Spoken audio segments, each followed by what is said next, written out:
18 రాష్ట్రాల ఆర్థిక పరిస్థితిపై నీతి ఆయోగ్ ఇచ్చిన నివేదిక మీద నిన్న ఆంధ్రప్రదేశ్ ముఖ్యమంత్రి చంద్రబాబు నాయుడు గారు పవర్ పాయింట్ ప్రజెంటేషన్ ఇస్తూ చాలా కీలకమైన వ్యాఖ్యలు చేశారు. ఆర్థిక ఘోరం వైసీపీ ప్రభుత్వం నాశనం చేసింది అని చెప్పేసి గత 5 ఏళ్ల కాలంలో 2019 నుంచి 24 మధ్య కాలంలో వైఎస్ఆర్ కాంగ్రెస్ పార్టీ ఆర్థిక విధానాలు బాగా లేకపోవడం వల్ల ఇప్పుడు ఈ ఎఫెక్ట్ పడుతోంది. డబ్బులుంటే ఖచ్చితంగా అన్ని హామీలు నెరవేర్చేవాళ్ళం. ప్రభుత్వం వద్ద డబ్బులున్న హామీలు అమలు చేయడం లేదని కొంతమంది అనుకుంటూ ఉన్నారు.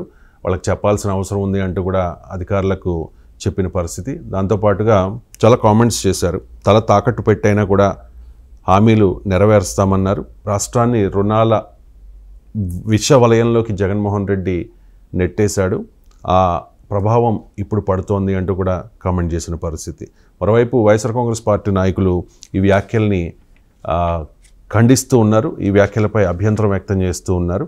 హామీలు అమలు చేసే దమ్ము లేక ఇప్పటికీ కూడా జగన్మోహన్ రెడ్డి మీద నిందలు వేస్తూ ఉన్నారు అంటూ వైసీపీ నాయకులు ఆరోపిస్తున్న పరిస్థితి.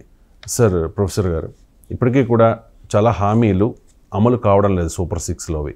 దానికి గల కారణం ఏంటంటే డబ్బులు లేవు, ఖజానా ఖాళీ అయింది కాబట్టి అది జగన్ చేసిన పాపమే అంటూ ఉన్నారు చంద్రబాబు నాయుడు గారు. 7 నెలలు దాటినా ఇప్పటికీ గత ప్రభుత్వం మీద ఆరోపణలు చేయడం కరెక్టా అంటే ఇది మనం చాలాసార్లు మాట్లాడుకున్నది, మళ్ళీ కొత్తగా చెప్పేది ఏముంటుంది. జగన్మోహన్ రెడ్డి ఘోరాలు చేశాడని ఆయన ప్రజలు 11 సీట్ల పరిమితం చేశారు. ఆయన ఘోరాలే చేసి ఉండకపోతే మీకు గెలిచేవాళ్ళే కాదు కదా. సో అందువల్ల వాటిని సరి చేస్తారనే విశ్వాసంతో మీకు ఓటేశారు.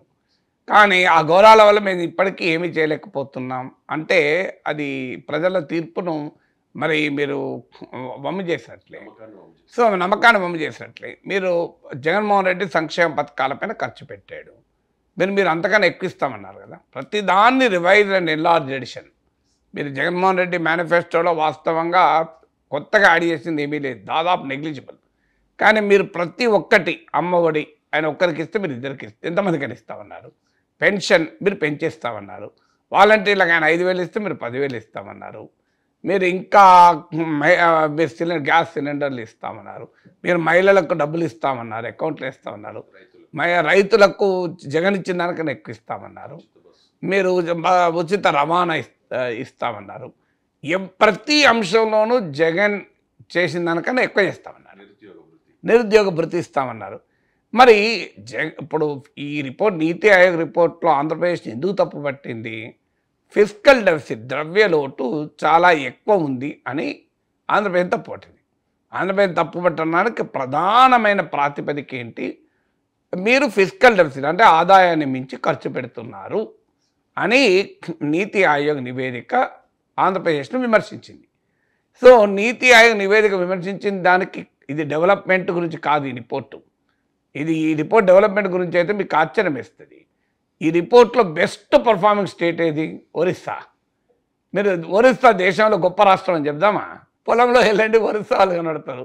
మరి అంత గొప్ప రాష్ట్రం అయితే ఒరిస్సా వాళ్ళు తెలంగాణలో ఆంధ్రలో ఎందుకు కనబడతారండి? మనకు ఎక్కడ చూసినా ఒరిస్సాలో కనబడతారు లేబర్గా. మరి అంత గొప్ప రాష్ట్రం. నెంబర్ 1 స్టేట్ దేశంలో ఒరిస్సా ఇప్పుడు ఈ రిపోర్ట్ ప్రకారం. Number 2 state Chhattisgarh. Jharkhand number 4 state. Chhattisgarh, Jharkhand, ఒడిస్సాలు దేశంలో గొప్ప రాష్ట్రాలు అని అనుకుంటే ఇక అంతకన్నా మూర్ఖత్వం ఇంకోటి ఉండదు.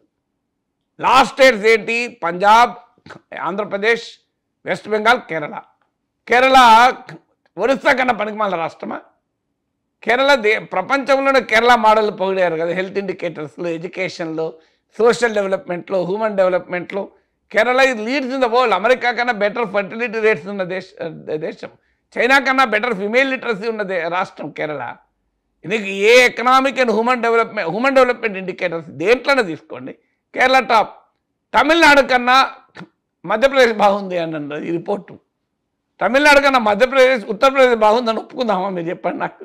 తమిళనాడు కన్నా ఉత్తరప్రదేశ్, మధ్యప్రదేశ్లో ఫ్రంట్ రన్నర్స్ అన్నారు తెలంగాణతో సహా.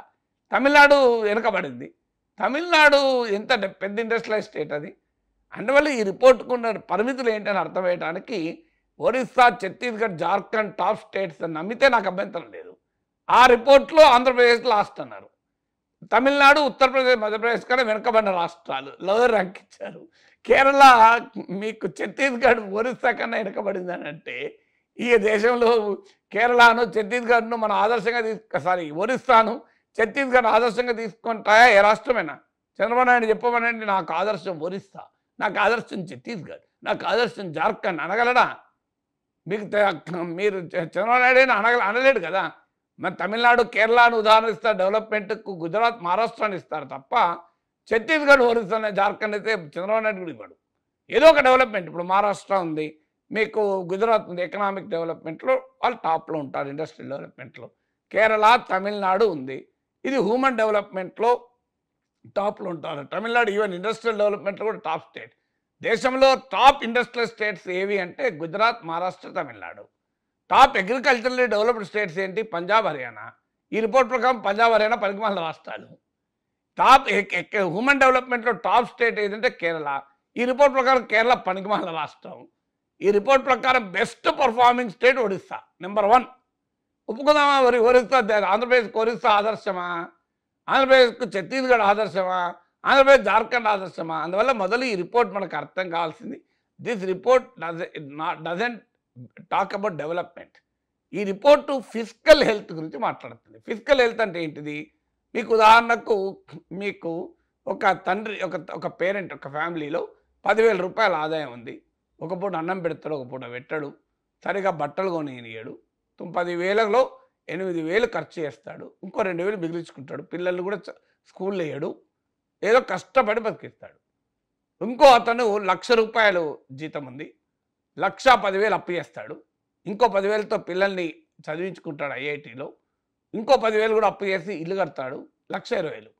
ఈ నీతి ఆయోగ్ రిపోర్ట్ ప్రకారం మొదటి పేరెంట్ గొప్ప పేరెంట్, సెకండ్ పేరెంట్ ఇది యూజ్లెస్ పేరెంట్. ఎందుకు? 1,00,000 రూపాయల ఆదాయం ఉన్నా 20,000 అప్పు చేశాడు కనుక. ఇతను 10,000 ఆదాయం ఉన్నా అందులో 8,000 ఖర్చు పెట్టి 2,000 మిగిల్చాడు కనుక. అందుకే ఒరిస్సా, ఛత్తీస్గఢ్ టాప్లో ఉంది, కేరళ, తమిళనాడు లోయర్లో ఉంది. ఇది ఇప్పుడు అర్థం. ఇప్పుడు మనం ఒప్పుకుందామా? 10,000 జీతం ఉన్న వ్యక్తి పిల్లలు స్కూల్లో కూడా వేయకుండా, మంచి స్కూల్లో వేయకుండా, పిల్లలకు సరిగా పాలు కూడా పోయకుండా 8,000లో ఖర్చు పెట్టుకుంటూ జాగ్రత్త పడుతున్నాడు, పిల్లలు చదివించకుండా. మరి అతను గొప్పవాడందామా? 1,00,000 రూపాయల జీతం ఉన్నా ఇంకో 20,000 అప్పు చేసి పిల్లలు చదివించేవాడు గొప్పవాడందామా? ఫిజికల్ హెల్త్ ప్రకారం నెంబర్ 1 మొదటివాడు గొప్పవాడు. ఈ నీతి ఆయోగ్ రిపోర్ట్ అట్లాంటిది. ఈ రిపోర్టు మీరు చూడండి, కావాలండి నీతి ఆయోగ్ రిపోర్ట్, మీరు కావాలంటే అన్ని పేపర్లు వచ్చింది. Which is the number 1 state Orissa, number 2 state Chhattisgarh. Orissa, ఛత్తీస్గఢ్లో ఆంధ్రప్రదేశ్ కన్నా గొప్ప రాష్ట్రాలంటే నేను ఏం చెప్పాలి? ఆంధ్రప్రదేశ్ కన్నా గొప్ప రాష్ట్రాల? నిన్ననే కదా చంద్రబాబు నాయుడు అన్నాడు, తెలుగు వాళ్ళు భారతదేశంలోనే ట్రెండ్ సెటర్స్ అని. ఒరిస్సా వాళ్ళు ట్రెండ్ సెటరా? భారతదేశంలో ఛత్తీస్గఢ్ ట్రెండ్ సెటరా? జార్ఖండ్ వాళ్ళు ట్రెండ్ సెటరా? నిన్న కాక మొన్న చంద్రబాబు నాయుడు అన్న మాట, తెలుగు కమ్యూనిటీ ఇది ట్రెండ్ సెట్ అన్నాడు. ఇవాళ ఏమంటున్నారు? తెలుగు కమ్యూనిటీ కాదు, ఒరిస్సా వాళ్ళు trend setter, Chhattisgarh trend setter, Jharkhand trend setter, Andhra Pradesh పనికిమాల రాష్ట్రం, తమిళనాడు పనికిమాల రాష్ట్రం, కేరళ పనికిమాల రాష్ట్రం. ఇదయ్యా ఈ నీతి ఆయోగ్ రిపోర్ట్ నిర్వాహకం. నేను నీతి ఆయోగం తప్పుపడతలేను. ఆ రిపోర్ట్ ప్రాతిపదిక ఫిజికల్ హెల్త్ అంటే నీకు ఉన్న వనరుల్లో జాగ్రత్తగా ఖర్చు పెట్టుకుంటున్నావా, అప్పు చేస్తున్నావా? ఇది ఆ రిపోర్ట్ యొక్క సారాంశం. సో జాగ్రత్తగా ఖర్చు పెట్టుకున్నాడు అంటే 10,000 ఆదాయం ఉన్నవాడు పిల్లలు చదివించకుండా 8,000 9,000 ఖర్చు పెట్టి ఒక 1,000 మిగిలించుకుంటే వాడు గొప్పోడు. 1,00,000 రూపాయల ఆదాయం ఉన్నాడు, అప్పు చేసి ఐఐటీ చదివించుకుంటే బిడ్డలు వాడు పనికిమాలినోడు ఫిజికల్ హెల్త్ ప్రకారం. ఇలాంటి నీతి ఆయోగ్ రిపోర్ట్ల బట్టి మనం ఏం చర్చించుకోవాలి? ఇది ఫండమెంటల్గా ఈ రిపోర్ట్లో ఉన్న నిర్వాహకం.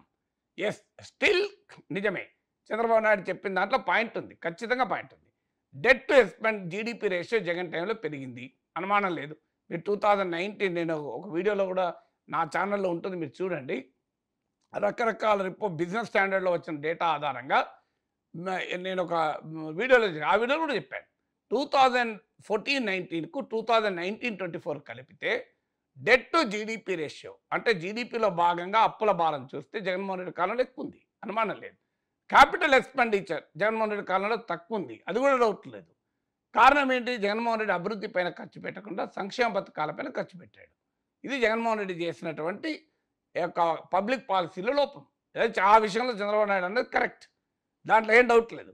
అందుకే ఆయన అనుభవిస్తున్నాడు కూడా. అంత జగన్మోహన్ రెడ్డి ఆశించింది ఏంటంటే, నేను ఏమీ చేయకుండా జనానికి బటన్ నొక్కితే ప్రజల అకౌంట్లో ఓట్లు డబ్బులు పడతాయి, నాకు ఓట్లు పడతాయి అనుకున్నాడు. ప్రజలు యాక్సెప్ట్ చేయలేదు. ఆస్పిరేషనల్ స్టేట్ ఆంధ్రప్రదేశ్ ప్రజలు మా డబ్బులు ఇస్తే సరిపోతుంది అనుకోలేదు. మాకు ఉద్యోగాల సంగతి ఏంది అన్నారు, మా అభివృద్ధి సంగతి ఏంది, మా రోడ్ల సంగతి ఏంది, మా ఇన్ఫ్రాస్ట్రక్చర్ సంగతి ఏంది అన్నారు. దాని నుంచి నేర్చుకొని చంద్రబాబు నాయుడు ఏం చేయాల్సి ఉండే, నేను అభివృద్ధి పేరు ఖర్చు అన్నాడా, సంక్షేమం పైన మళ్ళీ ఖర్చు పెడతా అన్నాడు. పెద్ద ఎత్తున జగన్మోహన్ రెడ్డి కన్నా ఎక్కువ ఇస్తా అన్నాడు. మరి జగన్మోహన్ రెడ్డి కన్నా ఎక్కువ ఇస్తున్నప్పుడు ఆంధ్రప్రదేశ్ అప్పులు చేయకుండా ఎట్లా సాధ్యమవుతుంది? నేను సంపద పెంచుతా అంటున్నాడు. ఎలా పెంచుతాడు? ఈ 2014-19లో ఆంధ్రప్రదేశ్ జీడిపి అబ్నార్మల్గా పెరిగిందా? ఎప్పుడు కూడా అబ్నార్మల్గా పెరగదు, బియాండ్ పాయింట్ పెరగదు. సో సంపద ఎప్పుడు సృష్టిస్తావు? ఇప్పుడు ఆ క్వశ్చన్ వస్తుంది. మన ఆ పథకాలు అమలు చేయలేదు. నేను చంద్రబాబు నాయుడు చెప్పాడు, ఎందుకు ఈ రిపోర్ట్ గురించి నేను మాట్లాడాల్సి వస్తుందంటే, డబ్బులుండి కూడా ప్రజలు నేను అమలు చేయడం లేదని అనుకుంటారు, నా దగ్గర డబ్బులు లేవు, నాకు వెసులుబాటు వచ్చినా ఖచ్చితంగా అమలు చేస్తా అని చెప్తున్నా. అది చెప్పడానికి నేను ఈ లేటా అంతా చెప్పాడు. అయితే మరి వెసులుబాటు ఉండదని తెలిసి మీరు ఎందుకు హామీలు ఇచ్చారు? దానికి ఆన్సర్ ఉండాలి కదా. వాస్తవంగా ఇప్పుడు ఉదాహరణకు ఎన్నికల టైంలో 14 లక్షల కోట్ల అప్పు ఉంది అని చెప్పారు. ఆ అప్పున్నా కూడా ఈ పథకాలు అమలు చేస్తా అన్నారు. ఇప్పుడు వాస్తవంగా అప్పులు బడ్జెట్లో అంత చెప్పలేదు, తక్కువ చెప్పారు. పోనీ అంతే ఉందని మీకు తెలిసే కదా, ఇదంతా చెప్పింది కదా. జగన్మోహన్ రెడ్డి ఆర్థిక వ్యవస్థ నాశనం చేస్తున్నాడని ప్రతిరోజు ఎవ్రీ ఇయర్ కాగ్ రిపోర్ట్ లేవా, బడ్జెట్ డాక్యుమెంట్స్ లేవా? ఇవన్నీ తెలుగుదేశం పార్టీ చెప్పిందే కదా. జగన్మోహన్ రెడ్డి ఫిజికల్ స్టెబిలిటీ నాశనం చేస్తున్నాడు, అప్పులు చేస్తున్నాడు అని కూడా మీరు మళ్ళీ హామీలు ఇచ్చారు. హామీలు ఇచ్చి ఇప్పుడు ఆయన చేసిన నిర్వాహకం వల్ల నేను అమలు చేయాలి. అయ్యా ఆయన నిర్వాహకం తెలిసే కదా నువ్వు హామీలు ఇచ్చింది అనే క్వశ్చన్ వస్తుందో రాదా? సో అలా అన్నప్పుడు ఏమన్నారు, నేను సంపద సృష్టిస్తాను. సంపద సృష్టించండి, అదే చెప్తున్నారు ప్రజలు. మీరు సంపద సృష్టించండి, మాకు ఇవ్వండి అంటున్నారు. మీకు జగన్మోహన్ రెడ్డి అప్పులు, జగన్మోహన్ రెడ్డి అన్యాయం చేశాడు, జగన్మోహన్ రెడ్డి ఎకానమీ నాశనం చేశాడు, అవన్నీ తెలిసే కదా ఆయన 11 సీట్లు కూర్చుని పెట్టింది. అదే మరి ఇప్పుడు చేస్తామన్నారు కదా. ప్రజలు అడుగుతున్నది ఏంటంటే, జగన్మోహన్ రెడ్డి అప్పులు చేశాడు, జగన్మోహన్ రెడ్డి ఆ పప్పు బెల్లాలు జగన్మోహన్ రెడ్డి అభివృద్ధి పైన ఫోకస్ చేయలే, జగన్మోహన్ రెడ్డి ఉద్యోగాల మీద ఫోకస్ చేయలే, జగన్మోహన్ రెడ్డి బటన్ మాత్రం నొక్కిండు. అందుకేనయ్యా జగన్మోహన్ రెడ్డి 11 సీట్లు ఇచ్చి కూర్చుండబెట్టిన. అపోజిషన్ లీడర్లు కూడా స్టేటస్ 11 మెంబర్స్ చరిత్రలో, ఆంధ్రప్రదేశ్ చరిత్రలో బహుశా ఏ ప్రతిపక్ష పార్టీ ఇంత స్థాయిలో పడిపోలే. ఇంతకన్నా ఎక్కువ శిక్షిస్తామని నేను గెలిపించింది అందుకు కాదు కదా. మిమ్మల్ని గెలిపించింది పరిస్థితి మొత్తం మారుస్తారు, సంపద సృష్టిస్తామని కదా. సంపద సృష్టించకుండా ఇంకా జగన్ చేసిన అప్పులు, జగన్ చేసిన అన్యాయం అని చెప్తే ఎట్లా కరెక్టు? నేను పిలిచింది అందుకు కదా. ఇప్పుడు ఇల్లంతా చిందరవందరై చెత్త అంతా పడుతుంది, ఎవరో ఇంటికి వస్తారు చెత్త అంతా వేస్తారు, నువ్వు ఒక పనామని పిలిచి మొత్తం క్లీన్ చేయండి అని చెప్తారు. సో ఆ పని చేయటం ఆమె ఏం చేయాలి, కామ్గా క్లీన్ చేయాలి. కానీ వీళ్ళు చెత్త విపరీతంగా వేసినారు, ఈ చెత్త ఇంత నింపినరు, చెత్త ఇంత వేసినారు, ఎక్కడికి వెళ్ళి చెత్త క్లీన్ అవుతుంది, చెత్త క్లీన్ చేయాలని నేను వచ్చాను, కానీ క్లీన్ ఎట్లా చేయగలుగుతా, ఇంత చెత్త ఉంటే సాధ్యమా, నేను ఎంత క్లీన్ చేసినా చెత్త ఉంటుంది, నేను ఎంత క్లీన్ చేసి చెత్త ఉన్నది అంటే అనుకోండి, క్లీన్ చేయగలుగుతుందనే కదా సార్ అవకాశం ఇచ్చింది. నువ్వు క్లీన్ చేయడం మానేసి చెత్త ఉంటుంది. మీరు అర్బన్ కంపెనీ బుక్ చేస్తారు, అర్బన్ కంపెనీ కూడా వచ్చి ఇంత ఉంటుందా, ఇంత దారుణంగా ఉన్నదా ఇల్లు అని అంటే ఒప్పుకుంటామా మనం అని ఒక 4 గంటలు అని 2,000 రూపాయలు 10,000, 5,000, 6,000 ఛార్జ్ చేస్తారు, తీసుకొని పోతే ఒప్పుకుంటారా? సోఫాలు ఇంత క్లీన్గా లేవు, నేల ఇంత క్లీన్గా లేవు, వాష్రూమ్ ఇంత క్లీన్ లేవు, బెడ్రూమ్ క్లీన్గా లేవు, బెడ్లన్నీ ఉన్నాయి, కార్పెట్లు అంతా మురుకున్నది, నన్ను ఇంత క్లీన్ చేయాలి, ఇంత ఘోరంగా ఉన్నది, ఇంత ఘోరంగా ఉన్నది. అయ్యా అర్బన్ కంపెనీ అది మహానుభావ చేయమని నేను పిలిచింది లేదు, ఇవన్నీ అన్నందుకు 5,000 ఇచ్చి పంపిస్తాను ఎవడన్నా. సో ఇది కూడా ఇంత సింపుల్. జగన్మోహన్ రెడ్డి చెత్త చేసిందనే ఆయన 11 సీట్లు ఇచ్చి కూర్చొని పెట్టిన ప్రజలు. నేను మిమ్మల్ని చేయమన్నారు, మీరు కూడా మళ్ళీ అదే ఆయన చెత్త చేసిండు, ఆయన చెత్త చేసిండు, ఆయన చెత్త చేసిండంటే, మరి ఆయన చెత్త చేసిందంటే ఆ చెత్త కన్నా ఎక్కువ పథకాలు హామీ ఇచ్చారు కదా. ఎందుకు ఇచ్చారు? మీకు తెలియదా, ఎకనామిక్స్ తెలియదా? అంతకన్నా ఎక్కువ హామీలు ఇస్తే ఎట్లా అమలు అవుతుంది అనుకున్నారు? మరి అమలు కావని తెలిసి కూడా ఎలా ఇచ్చారు? ఇప్పుడు ఎన్నికల ముందు చెప్పారు నా వెసులుబాటు వచ్చినాక అమలు చేస్తా అని. నాకు వెసులుబాటు వస్తే అమలు చేస్తా, వెసులుబాటు రాకపోతే అమలు చేయ, సంపద ఒక్క రోజులో సృష్టించలేను, సమయం పడుతుంది, మీరు ఓపిక పట్టాలని ఎలక్షన్ల ముందు చెప్పిండ్రా? చెప్పలే. ఎలక్షన్లు అట్లా ఎవరైనా చెప్తే ఓట్లు పడవు కదా. ఎలక్షన్లు చెప్తే సూపర్ 6 ఎలా ఉంది తమ్ముళ్ళు, సూపర్ 6 ఎలా ఉంది అని చెప్పారా లేదా? మరి సూపర్ 6 అమలు చేయడం ప్రజలు అడుగుతున్నారు. అది క్షేత్రస్థాయిలో వ్యతిరేకత మొదలైంది, అసంతృప్తి మొదలైంది. ప్రజలు ప్రశ్నిస్తున్నారు, ఏంటి మాకు డబ్బులు పడలేదని. ఎందుకంటే డబ్బులు అంతకుముందు జగన్ డబ్బులు వేసాడు, చంద్రబాబు నాయుడు ఎక్కువ డబ్బులు వేస్తామన్నారు. ప్రజలు కూడా స్వార్థం, ఎక్కువ డబ్బులు వేస్తారు కదా అని ఇది కోట్లు వేశారు. ఎక్కువ డబ్బులు వేస్తానన్నాడు, మళ్ళీ డెవలప్మెంట్ కూడా చేస్తానంటున్నాడు, 2 చేస్తానంటున్నాడు కదా. జగన్మోహన్ రెడ్డి డబ్బులు మాత్రం వేశాడు, డెవలప్మెంట్ చేయలే. జగన్మోహన్ రెడ్డి డబ్బులు మాత్రం వేశాడు, ఉద్యోగాలు ఇవ్వలే. కానీ చంద్రబాబు నాయుడు డబ్బులు ఎక్కువ వేస్తానంటున్నాడు, ఇంకా పైగా డెవలప్మెంట్ చేస్తానంటున్నాడు, ఉద్యోగాలు కూడా ఇస్తానంటున్నాడు. అని చెప్పి జగన్ పట్టలేదు. ఇప్పుడు ఏమంటున్నారు, డబ్బులు పడతలేవు, మరి ఇంకా ఉద్యోగాలు ఎక్కడ? అని అడుగుతున్నారు. తప్పేమున్నా జనం అడగడంలో. కేంద్రం సహకారం తీసుకుంటామని చెప్పి ఎన్నికలకు ముందు చెప్పారు, ఎన్నికల తర్వాత కూడా చెప్పారు కదా. అది కేంద్ర సహకారంతో అమలు చేస్తామని మేనిఫెస్టోలో చెప్పారు. ఆ మేనిఫెస్టోని బీజేపీలో ముట్టుకోదాన్ని కూడా సిద్ధమలే. మనం చంద్రబాబు నాయుడు పవన్ కళ్యాణ్ అంటే బీజేపీ ప్రతినిధి అంత దూరం ఉన్నాడు. సునీల్ బన్సల్ అనుకోరు, ఎవరు పేరు గుర్తులేదు. అసలు ముట్టుకోలే, టచ్ కూడా చేయలే. మీరు కావాలంటే మేనిఫెస్టో తీయండి, బీజేపీ మోడీ ఫోటో ఉందో అందులో చూడండి. నాకు గుర్తున్నది లేదు, చంద్రబాబు నాయుడు పవన్ కళ్యాణ్ ఫోటో ఉన్నట్టు గుర్తు. ఇది మాత్రం ఖచ్చితంగా చెప్పగలను. ఎస్ సార్, లేదు సార్ ఫోటో. బీజేపీ ప్రతినిధి ఆ రోజు మేనిఫెస్టో ఇచ్చే టైంలో కూడా కాస్త డిలే అయ్యింది. కారణం ఏంటంటే ఇలా మోదీ ఫోటో లేకుండా ప్రింట్ చేస్తున్నారని సాక్షిలో వచ్చిన కథనం సార్. అంటే అసలు బీజేపీ ప్రతినిధి ముట్టుకోదంటే సిద్ధపడలేదండి. Did not touch it. మీరు ఇట్లా ఆ మేనిఫెస్టో ఇట్లా విడుదల చేస్తారు కదా, BJP leader was refusing to touch it. మరి కేంద్ర సహకారంతో చేస్తే ఇప్పుడు ఏమంటున్నారు, నేను కేంద్ర ప్రభుత్వం నిధులు మీరు మరల్చలేనంటున్నారు. డెఫినెట్గా మరల్చకూడదు కూడా. మరి మీరే చెప్పారు కదా కేంద్ర సహాయంతో చేస్తామని, అమలు చేస్తామని మేనిఫెస్టోలో చెప్పారు కదా. నేను ఆ రోజు కూడా చెప్పాను, అయ్యా చంద్రబాబు నాయుడు పథకాలకి మోడీ ఎందుకు ఇస్తే డబ్బులు అని. అది మీరు రాష్ట్ర ప్రభుత్వ పథకం, కేంద్రం ఎందుకు ఇస్తే డబ్బులు, నేను మీ సూపర్ సిక్స్ కేంద్రం ఇస్తుంది అని మీరు ప్రజలకు అబద్ధం చెప్పారా, నిజం చెప్పారా? మీ సూపర్ సిక్స్కు కేంద్ర ప్రభుత్వ సహకారంతో పథకాలు అమలు చేస్తామన్నారు. ఇప్పుడు ఏమంటున్నారు, కేంద్ర ప్రభుత్వం నిధులు నేను ఎట్లా మరల్స్తా అంటున్నాడు. నిజమే, మరల్చకూడదు. కానీ మరి ఎందుకు చెప్పారు? మాకేమరికా ప్రజలు అనుకున్నారు మోడీ ఇస్తాడేమో, చంద్రబాబు నాయుడు మోడీ ఒకటే కదా, పవన్ కళ్యాణ్కు మోడీకి మంచి రిలేషన్షిప్ ఉన్నది కదా, ఏమో సూపర్ సిక్స్ డబ్బులు ఇస్తారేమో అనుకున్నారు ప్రజలు. ఇవ్వమనండి. ఆంధ్రప్రదేశ్లో ఉచిత బస్సు రవాణా పథకాన్ని మోడీని స్పాన్సర్ చేయమనండి ఫైనాన్స్ మినిస్టర్గా. నిరుద్యోగ భృతులు స్పాన్సర్ చేయమనండి. అమ్మ ఒడిని స్పాన్సర్ చేయమనండి మోడీని. మాకు అభ్యంతరం లేదు కదా. మీరు కేంద్రం ఇస్తుందా రాష్ట్రం ఇస్తుందో తెలియదు. కేంద్రమో అమరావతి కూడా ఇవ్వనంటుంది. 15,000 కోట్లు కూడా అప్పులాగా ఇచ్చారు. నిన్న కూడా చంద్రబాబు నాయుడు చెప్పాడు ప్రపంచ బ్యాంక్ నుంచి ఇప్పించారని. ప్రపంచ బ్యాంక్ నుంచి మోడీ ఇప్పియాలి, అలాంటి చంద్రబాబు నాయుడు లేదా పలుకుబడి మోడీ కన్నా ఎక్కువ పాపులర్ చంద్రబాబు నాయుడు ప్రపంచ బ్యాంక్ దగ్గర. ప్రపంచ బ్యాంక్ నుంచి నిధులు పెట్టడానికి మోడీ ఇచ్చినట్టు ఎట్లా వస్తుంది నాకు అర్థం కాని అంశం. వరల్డ్ బ్యాంక్ అండి రాష్ట్ర ప్రభుత్వం డైరెక్ట్ బై లోన్ తెచ్చుకుంటుంది. చంద్రబాబు నాయుడు వరల్డ్ బ్యాంక్ కొత్తనా, వరల్డ్ బ్యాంక్ చంద్రబాబు నాయుడు కొత్తనా? నాకు చెప్పండి, అమరావతికి 10 రూపాయలు ఇచ్చాడా మోడీ చెప్పండి? 10 రూపాయలు మీరు బడ్జెట్లో గ్రాంట్ రూపంలో అమరావతికి 10 రూపాయలు ఇచ్చారా? నిన్న కూడా చంద్రబాబు చెప్పాడు వరల్డ్ బ్యాంక్ నుంచి ఇప్పించారని.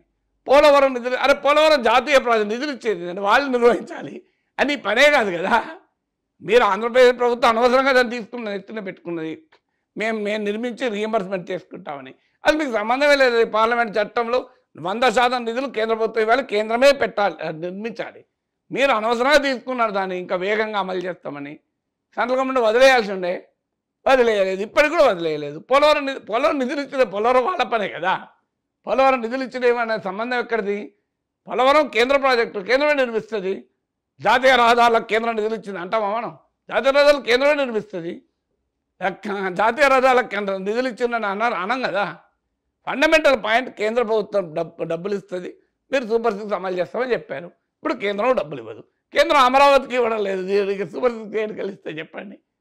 నేను అమరావతికి చెప్పండి, నేను మొదటి నుంచి 50,000 కోట్లు ఇవ్వమనండి మోడీని రాజధాని నిర్మాణానికి. అదైతే బాధ్యత కదా, కేంద్రం బాధ్యత కదా. బైఫర్కేషన్ యాక్ట్ ఉంది కదా, ఇవ్వమనండి 50,000 కోట్లు అమరావతి నిర్మాణానికి. ఎందుకు ఇవ్వదు మరి? ఇంతవరకు 10 రూపాయలు ఇచ్చినా చెప్పమనండి.